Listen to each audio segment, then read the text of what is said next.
तो हेलो मेरे प्यारे स्टूडेंट्स, क्या हालचाल। हमें उम्मीद है आप सब स्वस्थ होंगे, मस्त होंगे और आपकी तैयारी एकदम शानदार तरीके से चल रही होगी क्लास 12th की फिजिक्स की। तो चैप्टर नंबर 9 हम पढ़ ही रहे हैं, किरण प्रकाश की एवं प्रकाशिक केंद्र। 3-4 चैप्टर और हैं, बहुत ही शानदार तरीके से हम दिसंबर तक क्या करेंगे, कंप्लीट कर लेंगे। दिसंबर तक 15 दिसंबर तक लगभग कंप्लीट हो जाएगा। तो एक छोटा सा सेशन आज हम करने वाले हैं, इसके बाद हम लंबे लंबे सेशन करेंगे, जिससे क्या होगा जल्दी जल्दी चैप्टर आपके खत्म हो। तो आइए, स्वागत है एक बार फिर से क्लास 12th के फिजिक्स में। तो पढ़ने वाले गोली दर्पण द्वारा प्रतिबिंब का बनना एक छोटा सा टॉपिक है। उत्तल दर्पण में प्रतिबिंब का बनना और अवतल दर्पण में प्रतिबिंब का बनना।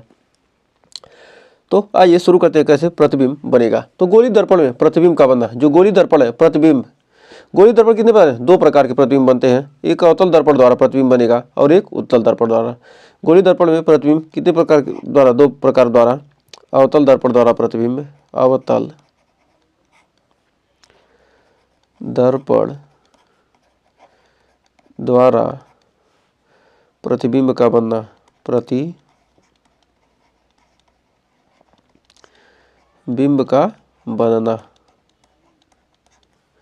फिर दूसरा है उत्तल दर्पण द्वारा प्रतिबिंब का बनना, उत्तल दर्पण द्वारा प्रतिबिंब का बनना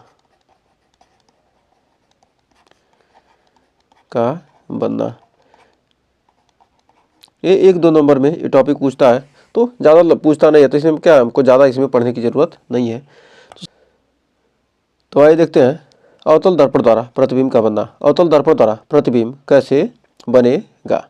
तो अवतल दर्पण द्वारा हमारा क्या होगा, प्रतिबिंब कैसे बनता है। तो आइए अवतल दर्पण में,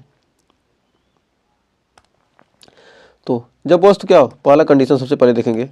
तो जब वस्तु क्या होती है, अनंत पर होती है, अनंत से चलने वाली प्रकाश किरण क्या आगे, एक क्या होगी, वक्रता केंद्र से होकर जाएगी और एक क्या होगी, फोकस से होकर जाएगी। वक्रता केंद्र से होकर जाएगी क्या आगे,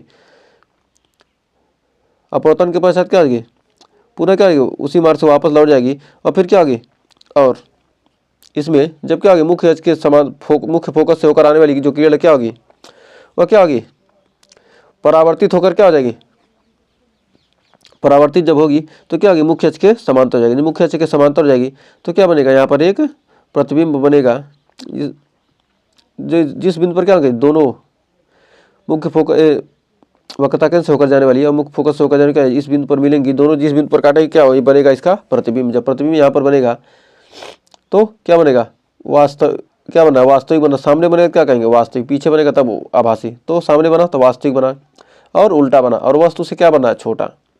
तो अनंत पर रखी वस्तु का प्रतिबिंब फोकस पर बनेगा। कहाँ बन रहा है, फोकस पर बन रहा है।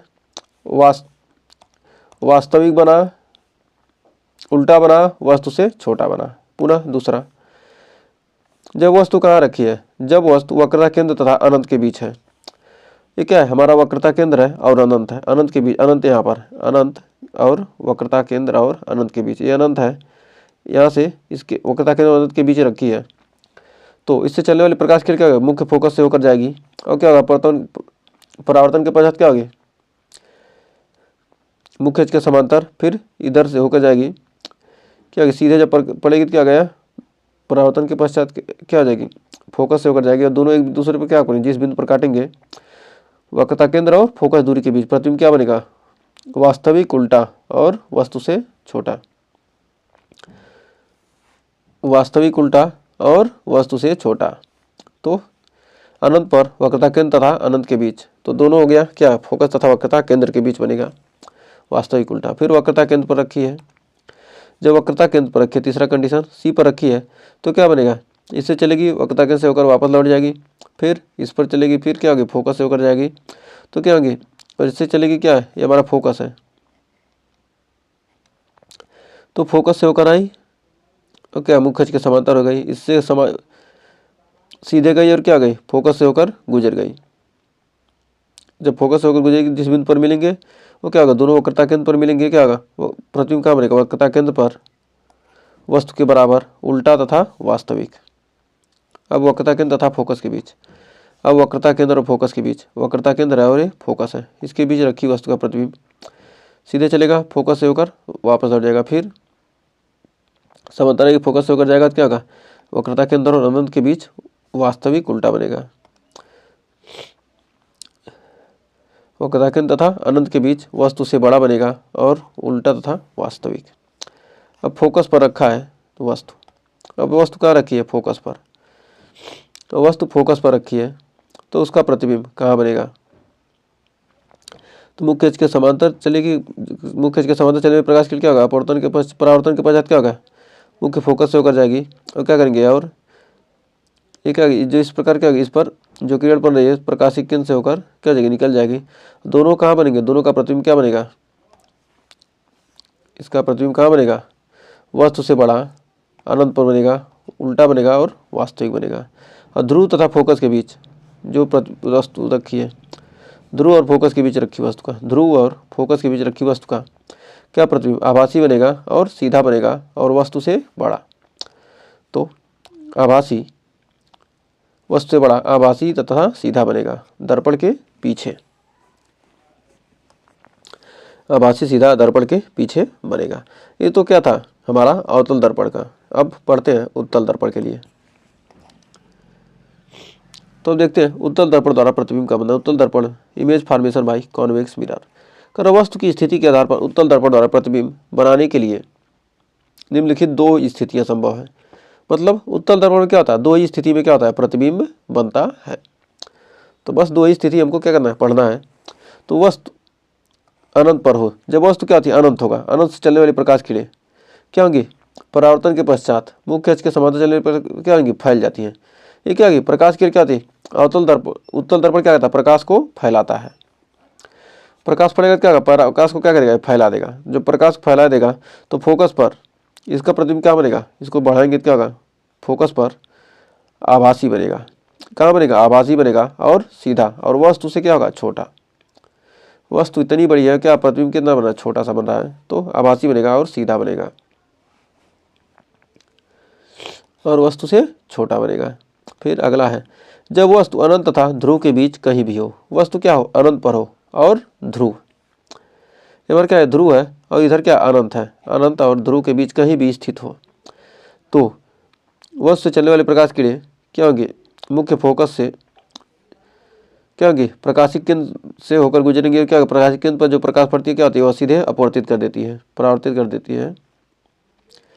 उसी मार्ग से क्या होती है? वापस लौट जाती है। और फिर क्या होगी? मुख्य अक्ष के समांतर चलने वाली क्या अपवर्तन के पश्चात क्या होती है? मुख्य फोकस से होकर जाती है। तो मतलब फोकस से जाती हुई प्रतीत होती है, मुख्य फोकस से जाती हुई प्रतीत होंगी। क्या होगा? यहाँ पर एफ से जाती हुई, तो दोनों इसको बढ़ाए नीचे, इसको नीचे बढ़ाए, क्या जिस बिंदु पर मिली वहीं पे क्या हमारा प्रतिबिंब बन जाएगा। तो ध्रुव और फोकस के बीच, अनंत और ध्रुव के बीच रखी वस्तु का प्रतिबिंब क्या होता है? ध्रुव और फोकस के बीच बनेगा, आभासी बनेगा और सीधा बनेगा। दर्पण के पीछे ध्रुव तथा फोकस के बीच, ध्रुव तथा फोकस के बीच सीधा, आभासी, आकार में वस्तु से छोटा। तो ये थे प्रतिबिंब बनने वाले उत्तल दर्पण और अवतल दर्पण में। ये 2 नंबर में, लगभग 1-2 नंबर में आपके क्वेश्चन ऑब्जेक्टिव में ज़्यादा से ज़्यादा पूछा जाने का क्या होता है? चांस होता है, या तो 1 नंबर में दे देगा। तो हमने पहले से फिगर क्या किया? बनाकर आपको समझा दिया, क्योंकि अभी फिगर बनाते तो मान के चलिए 10 मिनट की वीडियो को हम 1 घंटे में क्या करते? कवर करते, एक एक फिगर बनाते और आपका समय बर्बाद होता। तो आपके पास क्या है? कम समय में ज़्यादा से ज़्यादा आप पढ़ सकें, हमारा यही क्या मेन मुद्दा है। तो क्या करते? ऐसे कहते, ऐसे बनाओ, ऐसे दर्पण बनाते, 2 मिनट में दर्पण बनाते। उसके बाद कहते ऐसे चीना खींचो, यहाँ पर रखो वस्तु को, फिर यहाँ से इसके समांतर ले जाओ, और फिर क्या करो? ये हमारा फोकस है तो इससे होकर क्या आ जाएगी? इससे होकर गुजरेगी तो डॉट डॉट बना दो, और क्या हो जाएगी? ये हमारी क्या होगी? वक्रता केंद्र से होकर जा रही है तो इधर डॉट डॉट हो जाएगा, इधर डॉट डॉट हो जाएगा, फिर क्या होगी? यहाँ पर हमारा जिस बिंदु पर मिली वहीं पर क्या हो गया? हमारा प्रतिबिंब बन गया। तो यही काम हम करते। तो हमने कम समय में आपको ज़्यादा से ज़्यादा कंटेंट देने की कोशिश की है, और यहाँ तक आज के लिए बस इतना ही रहने देते हैं। तो क्योंकि हमारा क्या है, आगे उत्तल दर्पण और अवतल दर्पण की फोकस दूरी के सूत्र का निगमन हम सिर्फ एक ही वीडियो में क्या करेंगे? हम उत्तल और अवतल के दोनों का क्या करेंगे? हम फोकस दूरी यानी 1/f बराबर 1/u + 1/v, इस सूत्र का क्या करेंगे? हम निगमन करने वाले हैं। तो इस सूत्र का निगमन हम सिर्फ एक ही वीडियो में क्या करेंगे? उत्तल और अवतल दोनों का कर देंगे। तो यहाँ पर उत्तल समझाते फिर अवतल समझाते, दोनों एक ही साथ करेंगे तो क्या होगा? आपको ज़्यादा से ज़्यादा क्लियर हो जाएगा। तो आज के लिए बस इतना ही। अगर सेशन अच्छा लगा तो वीडियो को लाइक शेयर कीजिएगा और चैनल पर पहली वीडियो के चैनल को सब्सक्राइब जरूर कीजिएगा। तो मिलेंगे नेक्स्ट वीडियो में, तब तक के लिए टेक केयर।